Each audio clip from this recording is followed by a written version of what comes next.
All right, MinerTalk is live. We're presented by Jack in the Box. Tons of locations here in El Paso and Las Cruces. That's Jack in the Box, locally owned and operated. Our presenting sponsor here on MinerTalk, Jack in the Box, because cravings don't have a curfew.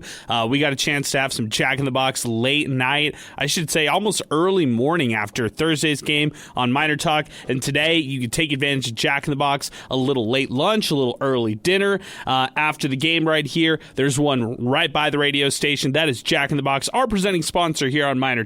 As we get things started here today. Western Kentucky defeats UTEP 68-56, and the excitement, everything that you want to say about UTEP, a little short-lived from what you saw on Thursday, right? I mean, big win for the Miners in overtime against Middle Tennessee, and they could not string along back-to-back wins for what would have been the first time all season long. And they're still shorthanded. That's not an excuse. It looked like in the second half they ran out of gas. That's not an excuse. It's just a reality. And for Western Kentucky, they shot a lot better than the Miners in this one. I mean, you could simply look at the shooting splits for UTEP and say that's what kind of cost them the game. 32% from the field, 23% from beyond the arc, including what they did in the second half, 0 for 10 from beyond the arc in the second half. I mean, they were struggling mightily to get anything on the board. They finished the game, I think it was the last 8 minutes and over 30 seconds, over 8.5 minutes. They could not get a simple field goal. No bucket was scored by the Miners. But the biggest issue that I see, Sal, is 15 turnovers, and uncharacteristic by the Miners right there. And that's how you find them losing this game right here. 68-56, a game I thought they could have won in this one. I think so, especially the way that it started, right? They picked up right where they left off and playing suffocating defense, taking care of the ball, and just being quick in transition. However, today, it was something that you needed a full 40 minutes of, just like you needed it on Thursday. And Western Kentucky, I mean, hey, they had a tough loss on Thursday against the Aggies. They didn't want that to happen again. They had a lot to brush up on their end. So also to Adrian, let's just say no foul trouble, nothing like that. Let's say these two teams at their best, I still got to give Western Kentucky that edge in that respect, right? So, just too much for the Miners, man. Didn't matter who they have. It was Western Kentucky's night. And Western Kentucky kind of need to redeem themselves after a loss, to your point. I mean, that's kind of one of those, if you're going to tonight's game and you're an Aggie fan, keep an eye out for that one right there, because Middle Tennessee will want a gun for this one right here. Just to split games in conference play is a plus, and Western Kentucky did so this weekend on this tough road swing for them. And I thought this one was close all the way through. I mean, Western Kentucky, a 9-0 run to close out the game in the last 2 minutes. It tells you that this was a one-score game all the way up till that. The Miners had a chance. I thought they played well all the way up until the last 10 or so minutes, and that's where the offensive inefficiencies caught up with them. If you had to take away negative takeaways over this weekend, you're going to say, well, consistency continues to be an issue for the Miners. They just aren't consistent. They'll have one nice bucket on offense. They'll give up a bucket on defense. They'll string along some nice defensive possessions, but won't be able to score on offense. Consistency on both ends of the floor has to be what this team embraces, and they did so on that Thursday win in overtime, but they didn't do so in the second half of this game here against Western Kentucky. And then I also think that one of the negative things that you can also take over from this weekend is they're still looking for that guy when the game is close, who's going to be that guy to step up in closing moments to try to win games for the Miners. That's what they're still looking for here. But if you wanted to take positive takeaways from this weekend, you're going to say, Sal, L.A. Hayes is somebody for this team right now. You're going to also say that this team continues to get solid minutes from the trio of Watson, West Jr., and Jones. Even though those three didn't particularly have their best game here tonight, those three have to be their go-to guys as guys who play on the floor together for long stretches. So those are the two takeaways I have from this squad after this weekend's games. And think about it, too. Going into last game as well, if you just combine the fouls for tonight, relatively clean for them out there on the floor. And if they're going to be able to play aggressively without fouling, it could bode well. I think what really did this team in the end, that final 10 minutes or so, was the turnover. It just killed the momentum, killed the power that they were playing with up to that point. So, but for that big three, man, I think if they can stay foul free or not get into foul trouble per se, they're going to have a decent chance. And they had a good chance for a good part of the game. Yeah, I feel like for the Miners, they also they also had a back and forth affair with what they did in the turnover margin. The turnovers just really crept up on them in the final stretch of the game. I mean, guys who made a lot of turnovers today, where it was uncharacteristic, 5 turnovers by Kasim Watson. That was unheard of, right? He was 3 for 12 today. He struggled, but 7 points and then still contributes with 8 rebounds, finds a way to still be impactful despite, kind of struggling at points in this game. I just feel like for the Miners, they have to figure out ways, to get buckets. They have to figure out ways to bypass some of these schemes that are against them. Western Kentucky went a lot of zone today, and then I look at Jamal West Jr. He was 5 of 11. He made 5 free throws today. He had 15 points to lead the way for the Miners. That's still just not enough. I mean, Elijah Jones, another kind of shaky shooting game, 2 for 10. I thought he was shooting off balance all game long. Still found a way to be impactful. I mean, I'm still going to stand by that. The Jones, Watson, West Jr. minutes have to be good in order for UTEP to win these games, and that might be their identity, Sal. I mean, if this trio right here can really take a step forward, that could be their identity moving forward, is they go kind of how those 3 go in every single game. Yeah, it's good to say this, right, when they're relatively clean these last couple of days, and they give you a lot of minutes out there. That's what you want. So that may be it. Maybe they're going to have to play bigger than they normally do. I mean, they already are this year. They have, respectively, like more size than they have in the past, at least, just in a variety of areas. So I do think that with the Miners, them playing bigger, if they can have these guys out there, it's going to bode well. But the fact remains, like, it's the final 4 minutes or so. Do you really need a true point guard out there to facilitate or, just take over the game? Or is it going to be somebody who's going to be a wing type of player, a slash and dash type of player? So I'm interested to see what unfolds. 505-6009, that's our telephone number. If you want to weigh in, now's the time to do it. 915-505-6009. Off the bench was Caleb Blackwell. You talk about a ball handler. They started with Cassius Brooks. KJ Thomas has gotten extended minutes, right? I mean, today, 7 points, 6 assists, 3 turnovers, 4 rebounds, 30 minutes of action, 2 steals on defense. That's what KJ Thomas brought them. I thought he was good in the first half especially. He got to 6 points pretty much right away for the Miners. They really needed that in a big way on their side. So I look at KJ Thomas, and the sophomore is kind of growing up right in front of our eyes. I know the expectations are high for a player like him. I feel like he's starting to rise to that occasion. I also look at players in that backcourt.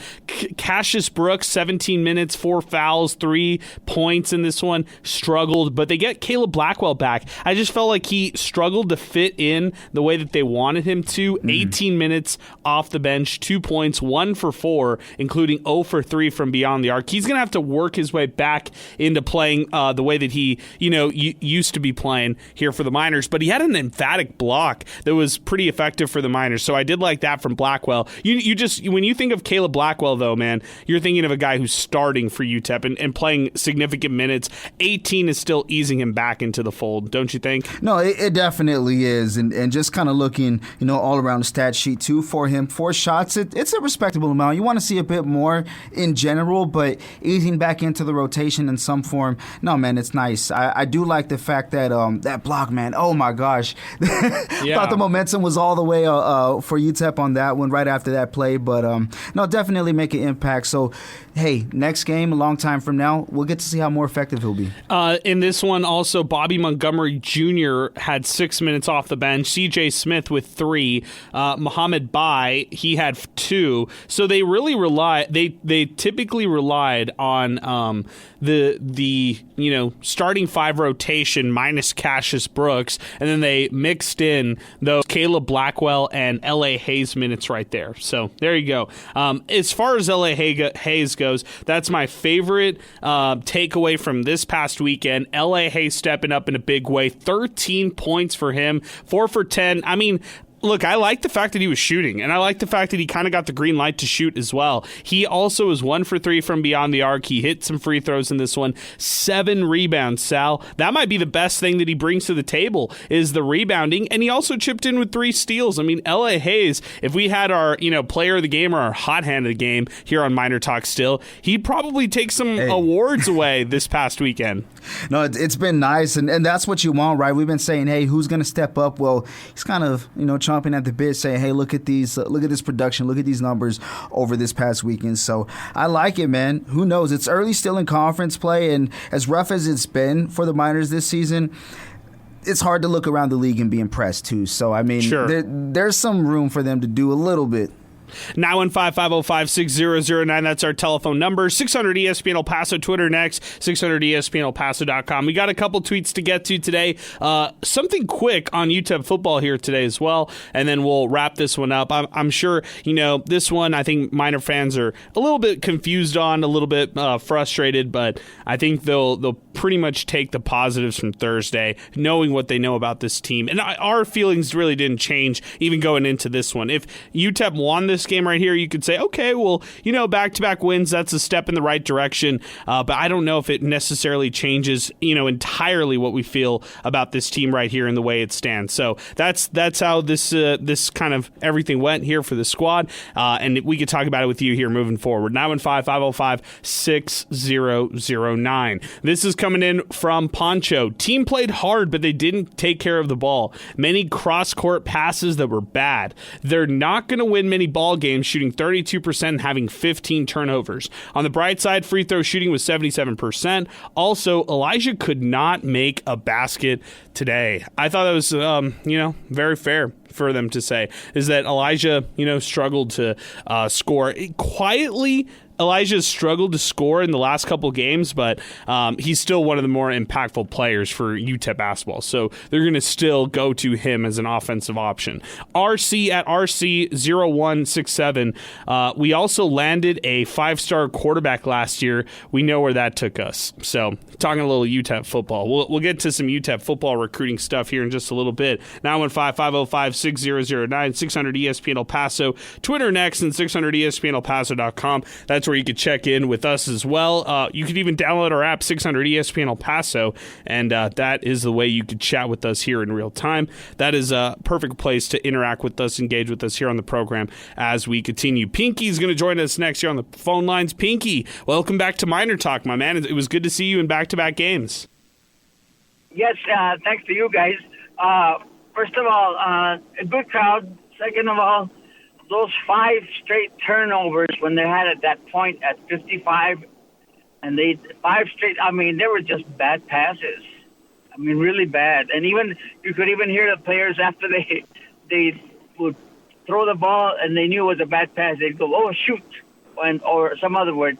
But, that portion of the game right there, and we were all sitting on the baseline opposite from you, and we're just going, man, that was a terrible pass. And, yeah, it was, but, I see where they're coming from. They know they had the opportunity to really either make it or break it at that point right there. And you feel bad for the guys because I know they're trying as much as they can. Also to Coach Golding, he's doing his best he can, and all the coaching staff and everything. But you can't do little stuff like that and expect to win, especially a close game like that. And I know the shooting was not that great. We were even saying that sitting on the sideline compared to Thursday. But I'm not one that gives up on my teams, and I'm not going to give up on these guys. I'm still there, and I'll be going to watching the games more and more, and including the women. But my point is, you do the best is what you got with. I know they don't have a big guy. It was obvious today a little bit, but hey, picks up and just keep on going. All right, hey, Pinky. Guys, have a good weekend. It was good to talk to you, man. Thank you for calling in, Pinky. That's our pal. And points in the paint favored Western Kentucky considerably, to Pinky's point. 34 points in the paint by Western Kentucky in this one to UTEP's 18. The big man was tough for Western Kentucky all night long. They were banging down low. They were getting points in the paint, and that was definitely one of those things. But I'll give Miners a credit. 44-37 was the rebound margin. It was a little closer than that, and Western Kentucky separated themselves in the late part of that game, but I'll give credit for the Miners for hanging tough in that rebound margin pretty much throughout the game, with the exception of just that final stretch right there. So there you go. Credit to UTEP's rebounding in this one right here. 915-505-6009. UTEP football got a commit today from a Virginia Tech running back. That's right. Jeremiah Coney has committed to UTEP. His representative told NIL on Sports, and he's a 6'0", 200-pound running back who averaged 5.8 yards per carry across 19 games. He turned down Power 4 offers and interest to come to UTEP, and that's a name right there, Sal, that UTEP gets, who I was just told is going to be projected their bell cow. How about that? He's going to probably be their every down running back. They lose their 2 running backs. They lose Ashton Emery, Hassan Wilson. Didn't really play much all last year, so you're looking to reset that running back room, and now you get a chance to put a guy in, Jeremiah Coney, who's going to join the mix, who has that ACC experience under his belt. Yeah, it's definitely nice to get a P4 caliber player, right? He was there for a reason, and it makes you feel better about the departure of Emery. So just seeing those graphics of them on the new team, it's kind of like, man, it feels like it was just yesterday that they were wearing a Miner uniform and just trying to get this thing on track for them. So it's nice, man. I'm excited to see it, but the fact still remains, like, what is the play calling going to be like, and what is that offensive line going to be like to help these guys out? Yeah, the offensive line's a big one for me. They have to be better on that offensive front, and for UTEP, they don't really have a lot of offensive linemen committed just yet either. So that's a bit of a concern to me. Is I just want to see more of those guys commit when it's all said and done. More of those guys say that they're on that offensive front, and how are they going to restructure that entire O-line? I mean, you look at guys from top to bottom, all the starters from last year will not be returning, so they're going to have to really flip their entire O-line, that offensive front. And then who are they going to be protecting? What kind of quarterback is it going to be? A dual threat guy, a pocket passer? They are hitting the complete reset button on that entire offense. It feels like going into the offseason this year, there's way more question marks than there was last year, and we're barely in January. Yeah, and this is the time. I get it. Like, everybody else is building out the roster too. I get all of that, but at the same time, man, for UTEP, they're going to have to move quickly on a lot of these players. A lot of other schools have landed commits for quarterbacks, wide receivers. We talked about Kenny Odom previously on MinerTalk, and hey, this time around, how about the fact that Skylar Locklear visiting the place in which his former offensive coordinator is now at, Missouri State, hosting Skylar Locklear on an official visit, and that's where Mark Kalla, the former UTEP offensive coordinator, is now at. So that could be a coordinator-quarterback reunion out in Missouri State and staying in Conference USA possibly right there for Skylar Locklear. What do you think, Sal? Hey, I mean, he definitely likes something about it, and he hasn't, it's not like he hasn't followed, the guy calling the plays for him to a new school before. So, hey, he's at the end of his college career, so wants to go out with some familiarity, I guess. Could he win at that level? Do you think he can win if he was the starting quarterback at Missouri State? Oh, it's tough to say, man, because I'm gonna go to Malachi Nelson. A lot of people will say, "Oh man, well it was the offense who let him down." And you had a larger sample size with Locklear, but let's just say his numbers are improved. Like, what is that measurement that we're gonna go by to say it did work out for him? Is it wins? Is it stats? Is it efficiency? So, I mean, hey, it's a fresh set of play calling for him. You know what I mean, or at least full-time play calling. So I think we'll have a bigger idea there. I feel like with Skylar Locklear in Conference USA, it's the perfect conference for him to be in. I don't know if he could win. I'm excited to see if he ends up committing there and if he ends up being given the keys to the car. Could you imagine another quarterback competition for Skylar Locklear? Imagine third in a row after these past 2 seasons here at UTEP. Hey, well, what a rise, though, right? Back up at the FCS level to a starter for maybe two teams. And if you do that, it's like, hey, man, that could be the accomplishment in itself. But sure, it's interesting, man, just because I don't know what we're going to get next year with that Missouri State offense. I don't know what we're going to get from this UTEP offense either. So it's going to be completely hit reset. So let's see what happens. Let's see what kind of offensive coordinator the Miners end up hiring when it's all said and done, too. But there's a little UTEP football sprinkled into today. Hey, up next, the Miners have Delaware on the road. Then it's Liberty. I'm going to take a win against Delaware, Sal, which could be a surprise to some people out there, and then a loss to Liberty. Any difference right there from you? Are you going to say UTEP loses out on the road going into this next road stretch? No, I do, and I just think with Delaware, man, they've been able to hang tough in some of these conference games. So so going into it for the Miners, I don't know, man. It's tough because you played as well as you could play on Thursday, and you played almost as well as you did on Thursday, but that was at home. I just don't know if they could get it going on the road. Yeah, so you have 1-1 or 0-2?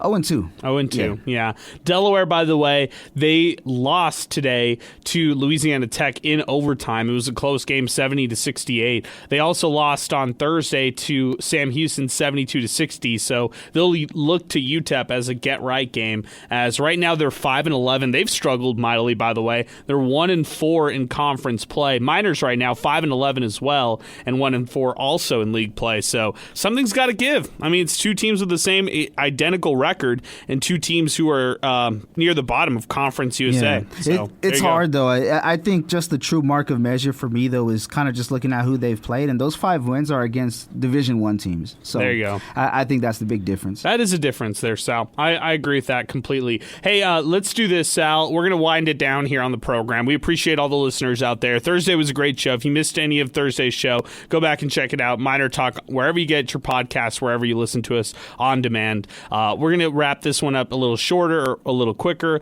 We've got NFL playoffs on deck. We've got Bears and, of course, Packers, that playoff game that will be heard here on 600 ESPN El Paso. We'll watch the rest of this Rams-Panthers game. Go Rams here in this matchup right here. And we'll see if the Miners have an opportunity to bounce back and have a victory on the road, their first road victory of the season. That'll be next Thursday. We'll have all the coverage for you in that matchup right there. But that'll do it for us here on the program. Just me and Sal here on the program. Zay will be back in action with us next week, and that will do it for us here on MinerTalk. We appreciate all the people who tweeted into the program. We'll have more on the program here coming up next week.